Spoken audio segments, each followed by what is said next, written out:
Yo, what's up everybody? It's me, Downweep here, back with a brand new part for part 8 of What If Deku Had Rewind. Rewind, for those who are not aware of this series, which I'm not surprised by because this is the first series to be updated in 6 months. Pretty long time, yeah, I know.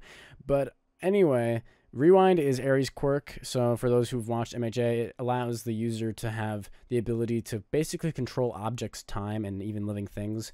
Deku has a few other unique abilities that he has due to One For All enhancing his Rewind that give him some more hacks time abilities.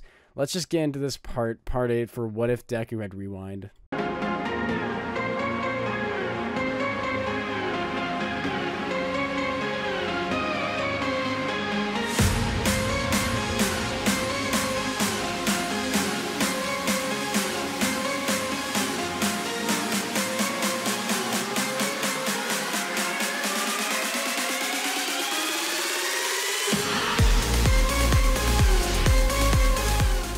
Last time, Bakugo has just been captured and was sent through the portal, with Deku landing right as the portal dissipated, with his classmate having been stolen, his friend having been captured by villains. No! Kachan! Deku would reach his hand out. Damn it! Deku would slam his fist into the ground. As he uses Rewind, the ground would begin to grow immensely, as grass would begin to sprout all around him as life energy flows out of him. Midoriya, calm down, Todoroki would say. Damn it! Deku would look up, realizing it was his mistake. They were after both of us. Were they working together? Those villains earlier in that one? There were so many. But why would they want me and Kachan?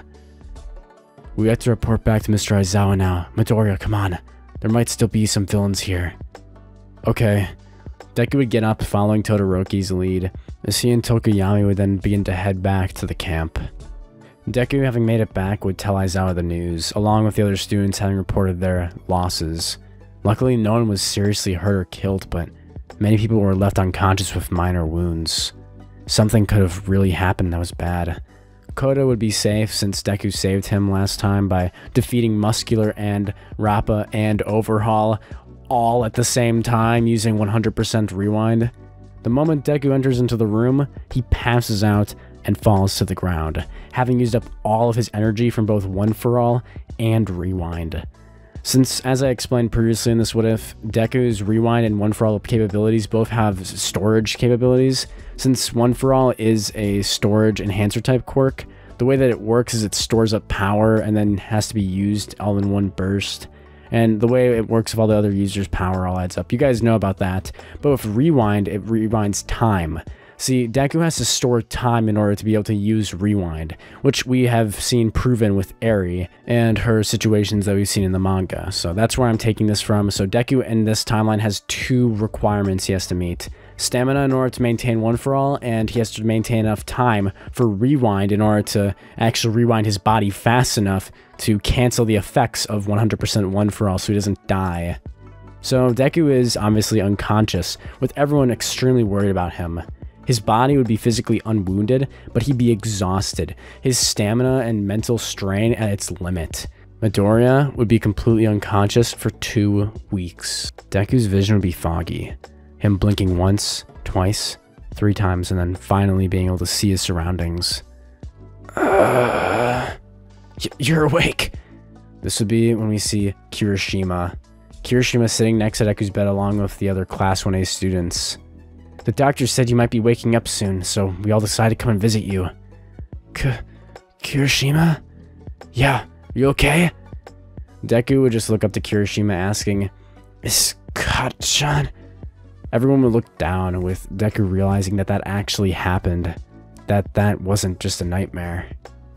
Damn it. Deku would try and pull himself up as everyone insists that he rests. Deku, now actually sitting forward, says he feels fine. Kirishima, seeing this, would tighten his fist, as he then yells out to everyone that they should go and save Bakugo themselves. With the help of Momo's device that she planted on that Nomu, they can actually go and find and rescue him themselves. This would be when we see Ida. Ida would be standing straight, his eyes now covered by his face, as he remembers the events that had occurred during the attack from Hero Killer Stain. No, I highly disagree against that idea.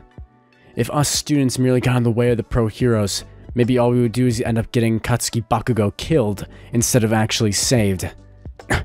You can't be so pessimistic, Kirishima would say, holding his fist up. That's not what a real man would do. Ida would look up saying, no, but it is what a real hero would do. Class would be a little conflicted, with most of them feeling the same way as Ida and trying to persuade Kirishima it's not worth it. This would be when Todoroki would step in, saying, actually, I agree. But what? You can't be serious, Todoroki. Todoroki would look up, talking to the rest of his classmates, saying, if we save Bakugo from the villains now, then the pro heroes would be able to focus purely on the villains, and then we'd be able to hit two birds with one stone. Everyone would gasp thinking about this idea, realizing that he's not wrong, but how? How could just mere students beat these powerful villains? How could they save their friend? This would be when Froppy would step in, saying that they should just leave Katsuki's rescue to the pro heroes. Since the forest incident, we've all been prevented from taking part in any combat, especially after Eraserhead had to take the fall for allowing so many undergraduate heroes to actually use their quirks in battle. Tokoyami would nod, agreeing, saying that Froppy is right. But there's nothing I can really say, since you all saved me so many times. We see flashbacks of Deku, Todoroki, and Bakugo using their light, as they would then free Tokoyami from Dark Shadow during the forest incident. Froppy would then say that she understands how everyone feels, but we need Todoroki and Kirishima to be level-headed, because if they do go along with their plan, just dealing only with their feelings, then their actions are no different than villains. The weight of these thoughts would remain on everyone's mind, as a doctor would barge through the silence, opening a door and entering, asking the Class 1A students to leave so he can speak to Izuku privately.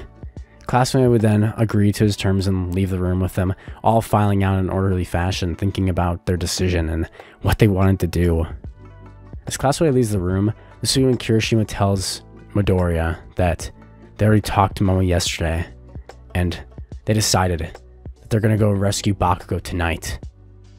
I'm not going to ask for your help, because you were just wiped out for 2 weeks, but if you really want to help, I know how you feel. He gave Izuku a fist bump, saying that he knows he's the most frustrated one out of all of them. They'll wait for them outside the hospital before leaving. Kirishima would then walk away, as he then moves aside for the doctor, calmly shutting the door behind him. The doctor would cough, saying that, thanks to your quirk, you sustained no major injuries, but we can tell that your body's going under immense strain every time you use that power. Thanks to Recovery Girl's efforts and your quirk Rewind, you have almost no damage though.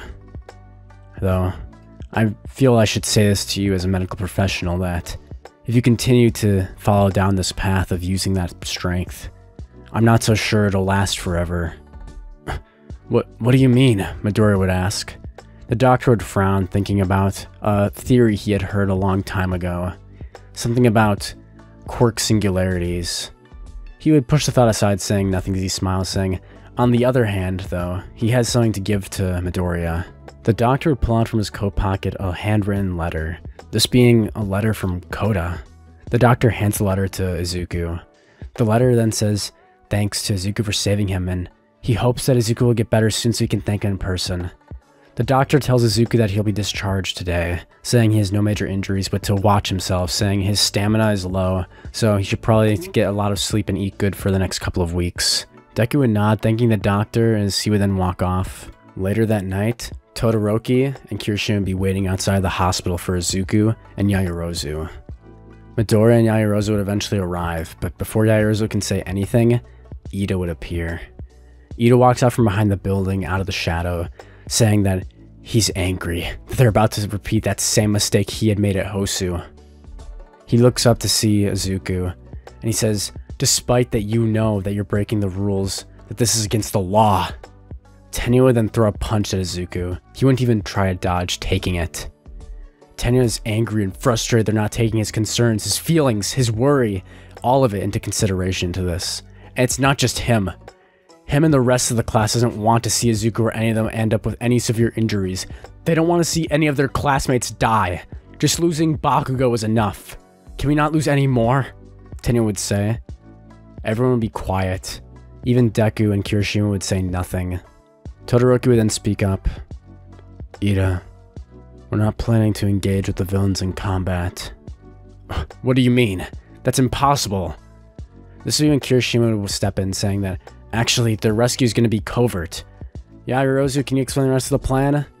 Yaoyorozu would clear her throat after that intense air that was surrounding them just mere moments ago. Actually, I came along in order to prevent them from engaging in combat. Midori would look up, telling Ida that after failing to save Bakugo at the training camp, I just have a feeling that I need to be the one to save him. Ida would see that they're determined and their resolve. And now knowing that they're not planning to actually fight anyone, Ida would cheer up, not feeling as tense anymore. Well then, I suppose if you're not planning on fighting anyone, I can go with you then. Meanwhile, on the Pro Heroes side, All Might, Endeavor, Best Genist, and Edgeshot begin their strategy meeting with Naomasa, the police chief, regarding the rescue of Katsuki Bakugo, this operation. They would discuss their plan on entry as well as in case any Nomus should appear, and taking care of any threats ahead of time. All Might will break through the wall. After that, all hell will break loose. Everyone, you're pro heroes, so I'm expecting you all to do your best work. Hero Society is looking at us right now. No, the world is looking at us right now. If we fail here, who knows what the future might hold. Everyone would nod. Meanwhile, inside the League of Villains hideout, we can see Bakugo strapped and restrained to a chair, surrounded by the members of the Vanguard Action Squad from the League of Villains. And a few other people in the room too. That being a weakened Rappa, as well as the other Mafia members from the Chi Hasaikai, with them being Overhaul. Kurogiri and Tomura Shigaraki would be there as well. Shigaraki would ask Bakugo, as he then says, "You don't seem like the kind of guy to be a hero. You would much more enjoy my future of destruction. So, join me, Katsuki Bakugo. Come on, help me burn this entire Hero Society to the ground. I want you to explode its pillars, crush it, and watch the entire world fall." As he reaches his hand out to Bakugo, Bakugo would look up, as he then tells him to drop the small talk and go die. Shigaraki would have a wicked smile under the hand, planted firmly over his face. Disgusting. What? This would be when Shigaraki would turn around, seeing the Chi Hasaikai leader, that being Overhaul, standing there. Overhaul would be pulling a glove off as he begins walking forward. Is this really how you make deals, League of Villains? As he walks forward, he would then reach his hand towards Bakugo, as Bakugo would shout, "Don't touch me!" As Overhaul then tells him to shut up. Overhaul would reach forward, saying it's not like he wants to touch his filthy skin anyway. As he then touches Bakugo's hand, Bakugo's eyes would become hollow, shrinking into small red points from the pain. "No, anything but that. Don't!" Bakugo would lose everything, as he screams out in pain, his voice going hoarse, as Chi Hasaikai would then take his other hand. Now, zooming out, we can see the bloody stumps that used to be Katsuki Bakugo's arms, having been removed from Overhaul, as they were now growing out of the wood floorboards which he was touching with his other hand. Oh my... Bakugo began vomiting, as the blood loss would begin to make his head spin. Shigaraki would be watching silently, as deep inside Bakugo's head he could only be thinking one thing. They just took everything from me. Bakugo was now quirkless, the one ability that made him special. His sweat, that was able to create explosions, the one thing that set him apart from the maggots, the worms of this world, was taken from him by this damn villain.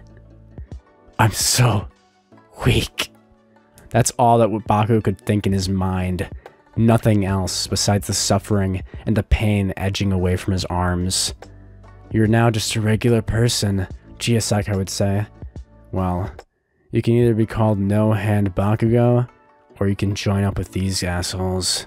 Overhaul would say. Wow, you're ruthless, Twice would say. Dabi would say nothing, saying I would have gone harder on him, as he shows a blue flame, thinking about how he would have done it. Overhaul turns, not impressed from Dabi's bravado, as he then looks back to Bakugo. Bakugo would be holding the tears back as he looks up, with the decision actually weighing on his mind. Quirkless forever. Or a villain. Bakugo would then smile as he looks up saying, "Go to hell." This would be when Overhaul would begin to reach towards his face, about to kill him. Bakugo's heart would slowly stop as he thinks, this is the end, huh? Suddenly, All Might would come crashing through the back of the bricks, slamming through the wall, as he tells him to stay away from young Bakugo. Overhaul would look up, ready to reach his hand towards All Might, but before he can do anything, Edgeshot would begin to restrain him. "Rappa, get me out of here." The other Mafia members, now loyal to Hasaikai, would then run forward, now grabbing Edgeshot and ripping him off of him before pulling him back. All Might would then throw a mighty punch as Shigaraki and the other League of Villains try and tank the blow. The building would explode, as the heroes grab Bakugo and try and make a getaway. Before anything can happen though, suddenly, someone would teleport into Kamino Ward. A voice could be heard throughout all of their heads, as he was here. All for one. All Might would protect the other pro heroes, tanking the blow, as All Might, with his newfound strength that Midoriya had blessed him with, would be able to easily tank this attack, which would surprise All for One, as well as the League of Villains, having seen him almost defeated by a Nomu the last time they'd fought. What happened? Tomura would be thinking. It seems that he's found someone capable of healing those injuries. I wonder, All for One would be saying, laughing as he appears floating down from the sky. Master! Shigaraki would look up saying, I'll fight with you. No, Tomura.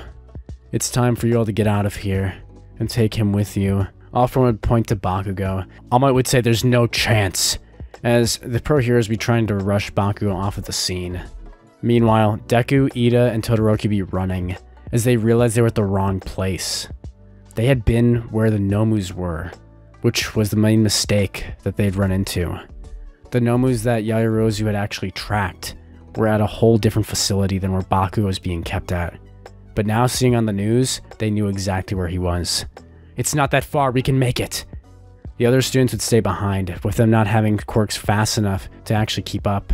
So they would have to wait for a car if they actually wanted to participate, with Kirishima telling Deku, Ida, and Todoroki to go. The three would be running at fast speeds, Deku using One for All, Todoroki with his ice, and Ida using his engine quirk, as they'd be making it towards Kamino Ward.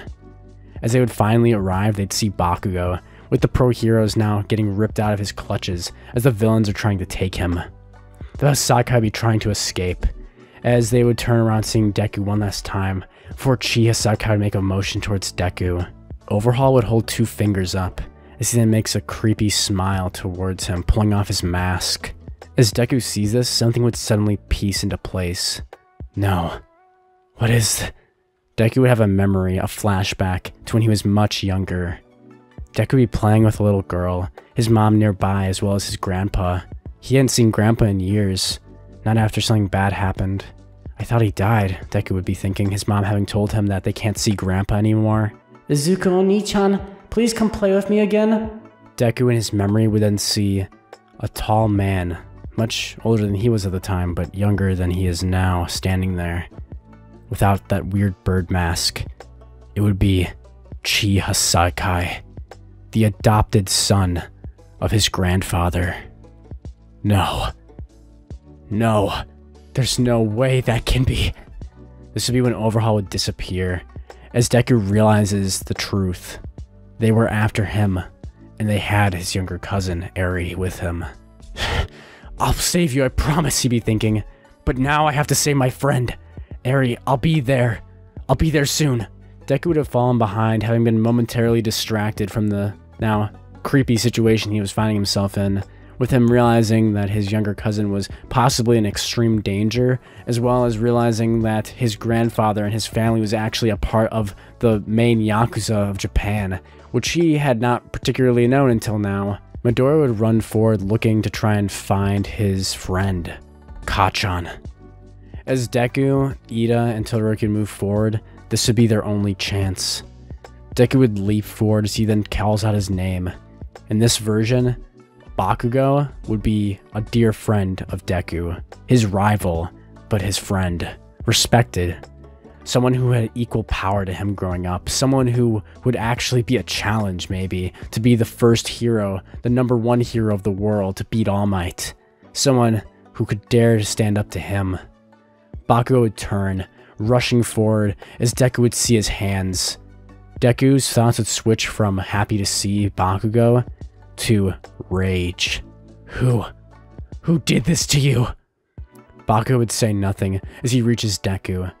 The moment Deku would reach Bakugo, Deku would embrace Kacchan, as a green light would entrap both of them. Suddenly, Bakugo's hands begin to regenerate as they come back fully back to how they were before. You idiot, Deku would be saying. Thanks. You don't have to say that, Deku would say. Who did this to you? He would look into Bakugo's eyes. Bakugo would look up, gritting his teeth as he says, I'm gonna kill them. Deku would say, I know. Bakugo would say it was that weird bird guy. He's so dead the next time I find him and I'm not tied to a chair. Deku would turn, the League of Villains now focusing on him, as All For One would notice the very unique quirk standing before him. All Might would notice Midoriya and the others telling him to get out of there. Deku would turn to All Might telling him to go, as All Might would realize what he's saying. All For One would have no idea what's going on, but suddenly All Might would begin to sprint towards Deku. Stop him, All For One would say, but no one would be fast enough as even he tries to fly forward to stop them from making contact. The others begin to run away, not understanding, as Bakugo turns, telling Deku not to die. Deku would turn, giving a thumbs up, and as the moment All Might reaches Deku, Deku would then activate Rewind, saying, We never thought I'd have to come down to this, huh? All Might would nod, saying, Well, if there's any time to do it, it'd be now. As soon as All Might and Deku would meet, Deku would now use Rewind on All Might's age, something that they had agreed to not do beforehand, which many of you had enlightened me in the comments he should have. But, as I've been trying to say, it would look pretty weird if All Might, who was an old man at this point, just suddenly turned back to being a young guy. And so, Deku would finally use Rewind to restore All Might's youth. Something that only he could do, not even Eri had enough precise control over Rewind to do, because he has One For All right now, giving him the capability to actually have complete control of time over an object. Something that Deku has been working on and trying to master during the past couple of months. As All Might begins to de-age, All For One would begin to see his path to victory having been completely lost. Tomura Shigaraki, leave now. My fate is sealed. But we found the next successor. Tomura would turn, saying, No, I can't. Before Tomura could do anything, this would be when All For One would use the teleporting quirk, forcibly teleporting all of the League of Villains away, back to the Doctor to save them. All Might would now be back in his prime, with Deku having reset his time and his power. All Might would turn, telling Midoriya to get out of there, saying he's got this now thanks to him. Deku would turn as he begins to run, with All For One seeing that tantalizing quirk, the ability to control one's time, a perfect immortality. All things come with prices, though, he'd be thinking, wondering what would happen to that boy. No matter, I'll claim that power for myself one day, and then I'll restore my own body. I suppose I'd have no need for Shigaraki after that point. My poor Tomura. As he says this, All Might would leap forward at blinding speeds, throwing a Delaware smash, as All Might is about to decimate All For One. The next part will be coming out tomorrow, so you guys don't need to worry about that. I'm splitting this up so I can, one, continue my daily streak of posting, and also because this video script is way too goddamn long. This is like an hour-and-a-half video, and we just got to the start of the All For One versus All Might fight, and All Might is in his prime now, so you guys can kind of imagine how this is going to go. Anyway, the next two parts will be coming out tomorrow in 20-minute intervals, just so it's not as hard on my rendering, so it doesn't take a day to render the entire thing. Anyway, it'll all be counted as part 8, but the last two will probably be considered finale parts just for this series for now, until I eventually do the, I guess, sequel to the series, which will be after Deku saves Eri and all that.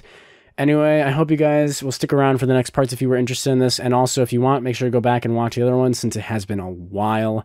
Anyway, if you are here at the end of the video, that means you must have liked it, so please make sure to please the algorithm gods and hit that like button, and if you want to see my number get a little higher, then make sure to hit that red button too, which you don't have to, just watching the videos is cool as well. Anyway, I'll see you guys in the next segment for the part 1 finale and part 2 finale, or just finale of the series. for What If Deku Had Rewind up to the overhaul arc. And yeah, I will see you guys then. Goodbye.